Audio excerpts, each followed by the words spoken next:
நீங்களா யாருடா? How do I tell you? எங்க 2 பேருக்கு பார்த்தாச்சு. அடுத்து நீங்க.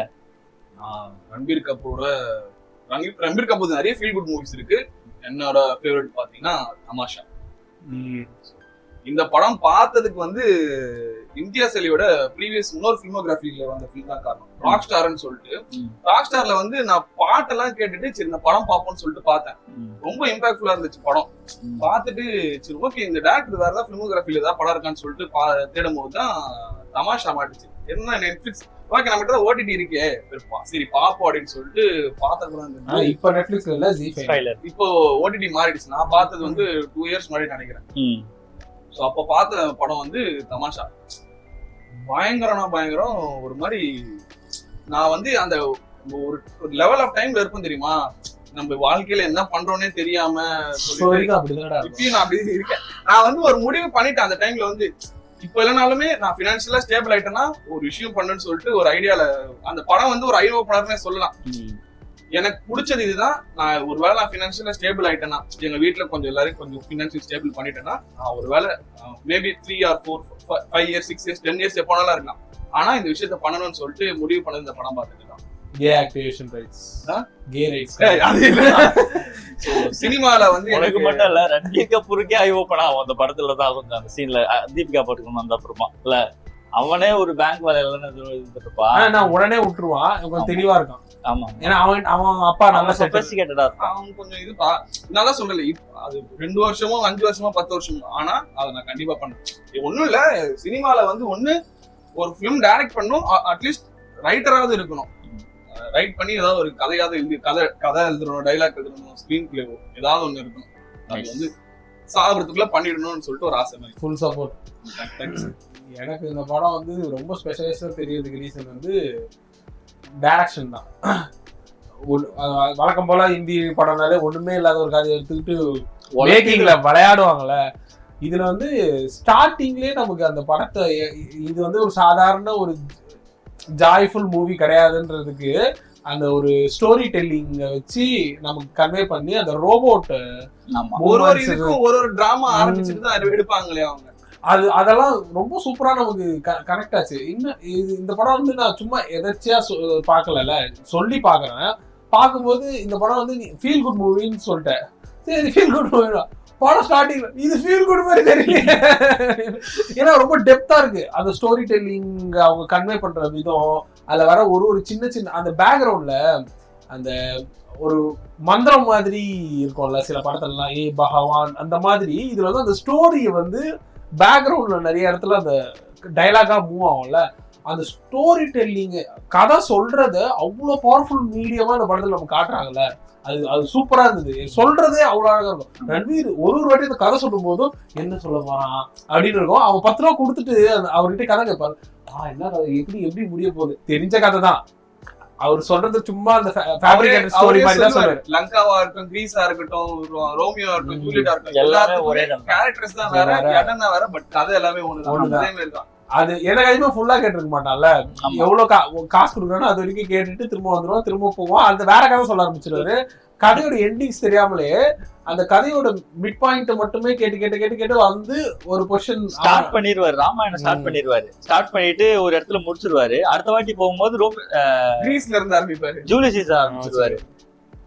இந்த கதை இல்ல அப்படின்னா. இன்னொன்னு ரொம்ப பிடிச்சது, இப்ப நீங்க சொன்னீங்க 9 to 5 காசுன்னு. இந்த படத்துல அவங்க சொல்றது வந்து எல்லாருமே அவங்கவுங்க சிச்சுவேஷன்ல என்ன ட்ரை பண்ணி பண்றோமோ அது ஸ்பெஷல் தான். நீ 9 to 5 ஜாப் பண்ற, ஏன்னா அவங்க பார்ட்டிஷன்ல இருந்து வருவாங்க, ஃபேக்டரியில ஒர்க் பண்ணுவோம், அதுவும் ஸ்பெஷல் தான். அதுக்கப்புறம் அந்த பிசினஸை எடுத்து அவங்க அப்பா ஃபேமிலியை பக்காவா ப்ரொவைட் பண்ணி அந்த வீட்டை கட்டி இவனோட எஜுகேஷன் கொடுத்தது ஸ்பெஷல் தான். அந்த ஸ்பெஷல் நடந்ததுனாலதான் அடுத்ததான் இவனுக்கு ஒரு சேஞ்ச் ஓவர் நடக்குது. எனக்கு இது ஸ்பெஷல்னு அவன் மூவ் ஆகுறான்ல, அந்த ஸ்பேஸ் வந்து இப்பதான் கிடைக்குது அவனுக்கு. சோ எல்லாருமே அவங்க விதத்துல ஸ்பெஷலா தான் இருக்காங்கன்னு நமக்கு கன்வே பண்றது ரொம்ப சூப்பரா இருந்தது. 9 to 5 ஜாப்னு நம்ம டைரக்டா ஒதுக்குனா அந்த 9 to 5 ஜாபால எவ்வளவு கீழே இருந்த பீப்புள் மேல வந்திருக்காங்கன்னு போது அதுவும் ஒரு வகையில ஸ்பெஷல் தான் அந்த ஃபேமிலிக்குன்றது சொல்ற விதம் எல்லாமே ரொம்ப சூப்பரா இருந்தது. அத வந்து ரொம்ப தப்பாவும் கன்வே பண்ணாம ரன்பீர் மூலியமாவே அந்த ஸ்டோரியா சொல்ல வச்சது இன்னும் சூப்பரா இருக்கு. ஆமா ஆமா அவன் எண்டிங்கும் மாத்துவான் அந்த இடத்துல. ஆமா இந்த எண்டிங் பிடிக்கல, பேட் எண்டிங்கா இருக்குல்ல. சரி ஓகே, குட் எண்டிங்கா மாத்திக்கிறேன் இப்ப என்னால மாத்த முடியும் அப்படின்னு சொல்லிட்டு அவன் மாறுவான். அவங்க அப்பா ஓடி வந்து கட்டி பிடிப்பாரு. அதுவும் செம்மையா இருக்கும் எனக்கு. அதே மாதிரி கடைசியில ஸ்டோரி டெல்லிங்லயே அவன் ஒரு ப்ரொஃபஷன்ல போயிடுவான். அது ஒரு மாதிரி சூப்பரா இருந்தது. அது சொல்றேன், அவனுக்கு அது வருது தெரிஞ்சிடும். அவன் உட்காந்து கதை திருப்பி தீபிகா படுகோன் அந்த பிரேக்கப் ஆயிரும்ல, அவன் திருப்பி ஒரு குரூப் உட்கார வச்சு கதை சொல்ல ஆரம்பிச்சிடுவான். அப்ப அவனுக்கு கவுண்ட் பண்ணிருவான் அந்த இடத்துல. அவன் ஜாப் குவிட் பண்றதுக்கு முன்னாடி அவன் ஒரு இது வந்துடும். ஸ்டோரி டெல்லிங், நரேஷன், அது மோனோ ஆக்ட் பண்றது, அந்த ஒரு கேரக்டர். இப்போ எக்ஸாம்பிளுக்கு அவன் அந்த பாஸ்க்கு வந்து பிரேக் டவுன் ஆயிடுவான். பிரேக் டவுன் ஆயிட்டு அவன் வந்து அந்த ஸ்டோரி டெல்லிங்லயே ஒரு ஆக்டிங் பண்ணி பொண்ணு மாதிரி பண்ணிட்டு அவன் இவனுக்கு தான் தெரியும். அவன் வந்து ரொம்ப பிரேக் டவுன் ஆகி அவனுக்குள்ள இருக்க அந்த ஃபிக்ஷனல் கேரக்டர்ஸ் எல்லாம் வெளியே வர பயந்துருவான். இவன் என்னடா பண்ணிட்டு இருக்க, சண்டையை பிடிக்க ஆரம்பிச்சிருவான் வேற. அண்ட் தென் ரன்வீர் கபூர் வந்து எப்படின்னா நிறைய இப்ப அந்த சீன் சொன்னல, அந்த ஃபைட் கிளப் எனக்கு வந்து படம் பார்க்கும்போது அவன் மென்டலா பிரேக் டவுன் ஆன சீக்வென்ஸ் தானே. பிரேக் டவுன் ஆகுதுல, அந்த பாஸ மிரட்டுற சீன். அவன் மிரட்டுவான்ல பாஸ, அப்படியே பக்காவா எழுதிருக்கல. இல்ல அவன் ஒருமே டல்லா சுத்திட்டு இருக்க சீக்வென்ஸ் எடுத்து கொஞ்சம் லைட்டா பிரசன்டேஷன் பண்ணும்போது ஸ்டோரி சொல்ல ஆரம்பிச்சிருவான். அதெல்லாம் சூப்பரா இருக்கும். அவனோட ப்ரொஃபஷனாவே அது வெளியே வரும். டை போட மாட்டான் ஒரு நாள், அதுக்கு ஒரு திட்டுவான். அதுக்கப்புறம் டை போடுவான் எல்லா நாளும். அது ஃபேஸ், அந்த ஃபேஸ் சூப்பரா இருக்கும். மெயினா எனக்கு ரொம்ப பிடிச்ச ஃபேஸ் வந்து அந்த குரோஷியால நடக்கிற அந்த ஃபேஸ். 2 பேரும் ட்ரூ ஐடென்டிட்டி ரிவீல் பண்ண மாட்டாங்க. 2 பேரும் ஒரு அனானமஸ் பீப்புள் தான். பட் அவங்களுக்குள்ள இருக்கிற அந்த ஃப்ரெண்ட்ஷிப், அவங்க டிராவல் பண்ற விதம், 7 நாள் இருப்பாங்க, 7 டேஸ் வந்து ஒரு மாதிரி ட்ரீம் மாதிரி இருக்கும். அவனோட கேரக்டரே ஒரு மாதிரி சூப்பரா இருக்கும். அது அவன் எங்க இருந்தாலும் அங்க என்ஜாய்மெண்ட் இருக்கும்ன்ற மாதிரியே அவன் கேரக்டர் இருக்கும். ஆக்சுவலா அவன் ஹெல்ப் பண்ணிடுவான். பண்ணிட்டதுக்கு அப்புறம் இல்ல அது பொண்ணு சொல்லுவான், stop my name is Don அப்படின்னு சொல்லிட்டு கை கொடுப்பான். அது சூப்பரா இருக்கும். அதே மாதிரி கடைசியில அது இது வந்து ஐ அம் டான் டூ. இந்த 7 நாள் அவங்க இருக்கிறத அவன் 6 வருஷம் மறக்க மாட்டான். அவனை தேடினே இருப்பான். 4 இயர்ஸ் 4 வருஷம் மறக்காம அவளை தேடி கண்டுபிடிச்சு எப்படியோ ஒரு இதுல வந்து பேசும்போது சொசைட்டி, சோசியல்னு ஒரு சொசைட்டி இருக்கும். அதுல புக்கை எடுத்து போய் படிச்சுட்டு அந்த சொசைட்டிக்குள்ள இருக்கிற ஒரு ரெஸ்டாரண்ட்ல போய் உட்காரும் போது அவன் மீட் பண்ணுவான். இந்த படத்துல அந்த கேரக்டர் எப்படி சொல்றதுன்னு தெரியல. எனக்கு வந்து கொஞ்சம் ஓவர் இமேஜினேட்டிவ் பவர் அதிகம்னு சொல்லலாம். எப்படின்னா யாரோ எல்சியூல என்னன்னு யாரோ வராருன்னு இமேஜின் பண்ண அந்த அளவுக்கு மடத்தனம் பண்ண மாட்டேங்க. நான் தானே லியோதாஸ் சொல்லிட்டு அது மட்டும் தான் எடிட் பண்றானுங்களே. திடீர்னு குளோப்ல இருந்து உள்ள வந்து கீழே வந்ததுக்கு அப்புறம் சார்பட்ட பரம்பரையில அந்த பல்லு தேய்க்கிற ஷாட் டெய்லி காலையில வந்து அதாவது நைட்டு தீபிகா படுகோன் டின்னரு அது டக்குனு அடிச்சிரும். அந்த ஷார்ட்டே அப்படிதான் இருக்கும். அலாம் வச்சுரும் ஒரு மாதிரி ஏஞ்சிட்டு திரும்பவும் போயிட்டு சாப்பிட்டு அந்த கெலாக்ஸ் சாப்பிட்டு அந்த டையை மாட்டிட்டு அந்த காரை தொடங்கி இந்த ஷார்ட் ரிப்பிட்டேட்டிவா காமிச்சுக்கிட்டே ஒரு மாதிரி நமக்கு ஃப்ரஸ்ட்ரேட் ஆகும். அப்புறம் பார்க்கும்போது நானும் காலைல அலாம் வச்சுன்னு ஏஞ்சி பல்ல வலிக்கிட்டு பைக் எடுத்துட்டு போவேன். இல்ல தரையில பார்த்தா தெரியல. அது ஒரு மாதிரி இருந்தது. ஆனா பல்லு தேய்க்காம கிளம்ப முடியாதுன்றதால அந்த மிரர் ஷாட்ஸ் ஒரு 3-4 மிரர் ஷாட் இருக்குன்னு நினைக்கிறேன். மிரர் ஷாட் பர்ஃபார்மன்ஸ் இப்போ நான் ரெட்ரோ பார்த்துட்டேன். ரெட்ரோல பயங்கரமா இருக்கும். இதெல்லாம் அப்பவே பயங்கரமா பண்ணிருப்போம். ஏன்னா அதுல வந்து ஃபேஸ் மட்டும் இருக்காது, கொஞ்சம் உடம்போட தான் அந்த ஃப்ரேம்ஸ் இருக்கும். மிரர் ஷாட்ல அவன்கிட்ட அவன் பேசிக்கிறதெல்லாம் பயங்கரமா இருக்கும். பர்ஃபார்மன்ஸ் ஃபர்ஸ்ட் அந்த அவன் சொல்லிடுவால, சொன்னதுக்கு அப்புறம் ரியலைஸ் பண்றது எல்லாமே பயங்கரமா இருக்கும். அவன் அது நம்ம கிட்ட நம்ம பேசுறதுன்றது, ஆனா அது கொஞ்சம் மாதிரி கிரீப்பியாவும் இருந்தது. அவன் ஒரு பெர்ஃபார்மர் தானே. பெர்ஃபார்மர்ஸ் ஆக்சுவலா கண்ணாடி பார்த்து நிறைய பண்ணுவாங்க அப்படின்னு கேள்விப்பட்டேன். ஆனா எனக்கு கொஞ்சம் கிரீப்பியா ஃபர்ஸ்ட் 2 மிரர் ஷாட் பார்க்கும்போது கொஞ்சம் கிரீப்பியா இருந்தது. 3rd மிரர் ஷாட் அப்போ அந்த குழந்தை கூட இருக்கிறத பார்த்தோம் தான் தெரிஞ்சிச்சு அவனுக்கு அவனே பேசிக்கிறான். அவன் சின்ன வயசுல இருந்து அப்படிதான் அவன் எமோஷன்ஸ் கன்வே பண்ணி. ஏன்னா சிங்கிள் தெரபி மாதிரி சைல்டு இல்ல சில பேருக்கு அது அதான்டா இப்போ நீ பேசுறதுன்றது தெரிஞ்சா தெரப்பி. குடும்பத்துல அவன் சொல்லுவான்ல, தனியா ஒருத்தர் பேசிட்டு அவன் ஃப்ரெண்டு சொல்லுவான், பரவாயில்ல லூசு போடலாம் தனியா பேசுறேன் அப்படிலாம் சொல்லக்கூடாது, சில வாட்டி நல்லா இருக்கும் அப்படின்னு. இப்ப நீ தான் பேசுறேன்னு தெரியற வரைக்கும் தெரப்பி. பதிலுக்கு ஒருத்தர் பேச ஆரம்பிச்சிட்டான்னா பாய்ஸ் கிளப், பாய்ஸ் கிளப் அப்போ இல்ல பாபு. அதுக்குதான் கிளாரிட்டி தான் அது. அது நம்மளுக்கு அவன் பேசுறானா இல்லையான்னு காட்ட மாட்டாங்கல்ல. நிறைய சின்ன சின்ன கேரக்டர்ஸ் இருக்கும். எனக்கு 2 இம்பாக்ட்ஃபுல் கேரக்டர் இந்த படத்துல வந்து, ஒரு டிரான்ஸ்ஜெண்டர் ஒருத்தவங்க வந்து சிக்னல்ல இருப்பாங்க. அவங்க எப்பவுமே வந்து இவன் ஒரு வாட்டி போகும்போது போது கதை தட்டி காசு கொடுன்னு கேட்பாங்க. இவன் கண்டுக்காம போயிடுவான். ஆஃப்டர் இவங்க வந்து மேரேஜ் செட் ஆகலன்னு தெரிஞ்ச உடனே இவன் அந்த மோதிரத்தை சேல்ஸ் பண்றதுக்கு பாத்துக்கிட்டே இருப்பான். கடைசியில ஒருமே ரொம்ப ஃப்ரஸ்ட்ரேட் ஆயிட்டு அவங்கள்ட்ட அதை கொடுத்துட்டு போயிடுவான்.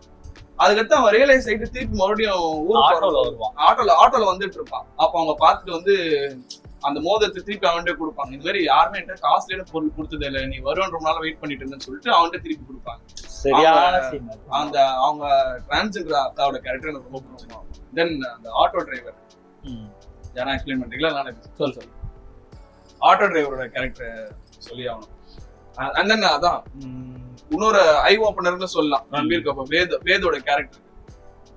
அவன் வந்து பழைய கேரக்டர்ல வந்து எல்லார்கிட்டயும் பேசிட்டு இருந்த ஆளு. எனக்கு தெரிஞ்சு அதுக்கப்புறம் யார்கிட்டயுமே பேச மாட்டான்ற மாதிரியே இருக்கும், இன்ட்ரோவர்ட்டாவே இருப்பான்.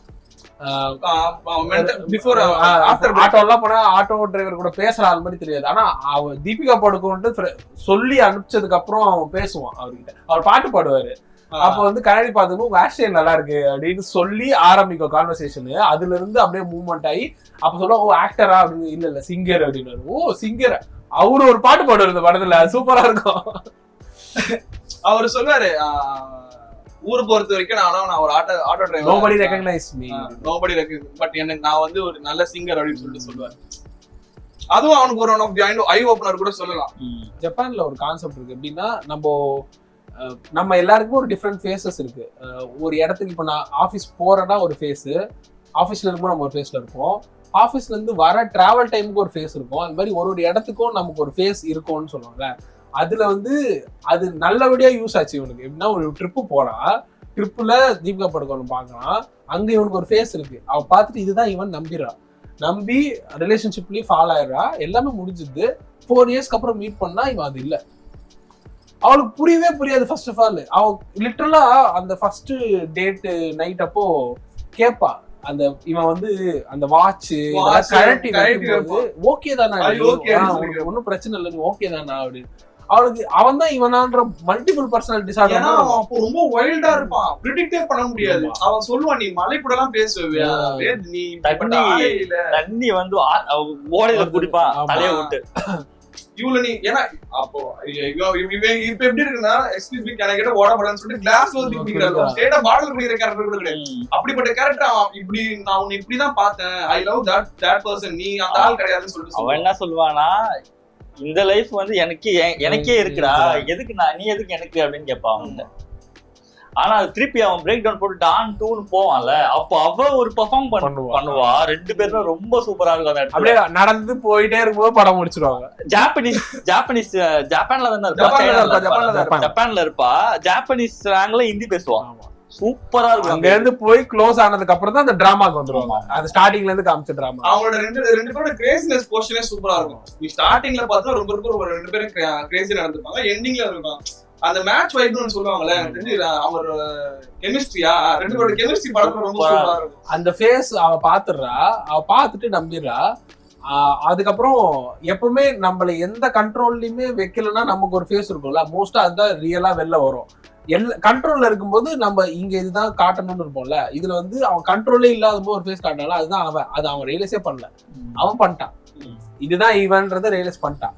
அதுக்கப்புறம் 4 வருஷம் கழிச்சு மீட் பண்றாங்க, அதுதான்டா நீ கிடையாது அப்படின்னு அவன் சொல்லும் போது அவனுக்கு ரொம்ப ஹிட் ஆயிடும். ஏன்னா அவனை பொறுத்த வரைக்கும் ட்ரிப்பு போனோம், நம்ம ஒரு என்ஜாய் பண்ணோம், ரிட்டர்ன் வந்துட்டோம், இதுதான் லைஃப், இதுதான் ரியாலிட்டி, அதுதான் நான் எப்பயாச்சும் ஒரு வாட்டி இருக்கிறதுன்ற மைண்ட் செட்ல இருக்கும்போது சடனா இல்ல அதுதான் நீ இதுதான் அவனோட ரியாலிட்டியை நீ கொஸ்டின் பண்றன்ற மாதிரி ஆனதுன்னா அவன் அவ்வளவு ஃப்ரஸ்ட்ரேட் ஆயிடுவான். அவனோட ரியாக்ஷன் எல்லாம் அவனுக்கு வந்து அவளை விட்டுட்டு போனதை விட நான் ஒருவேளை என்னைய நானே ஏமாத்திக்கிறனோ அப்படின்னு அவனுக்கு செல்ஃபா கொஸ்டின் பண்ணிக்க ஆரம்பிச்சதுக்கு அப்புறம் தான் ரொம்ப மென்டலா பிரேக் டவுன் ஆயிடுவான். அதுக்கப்புறம் கொஞ்சம் கொஞ்சமா பிரேக் டவுன் அந்த ஸ்டோரி டெல்லர் கிட்ட போய் தான் ரியலைசேஷனே வரும்.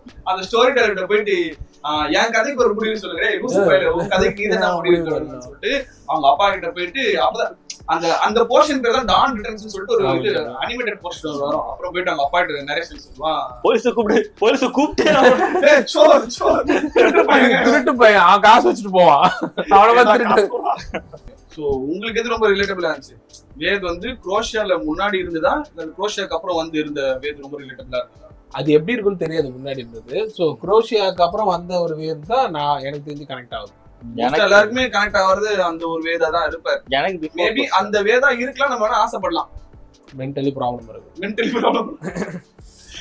நாங்க எல்லாரும் ஒன்றத்துல இருக்கும்போது நீ மட்டும்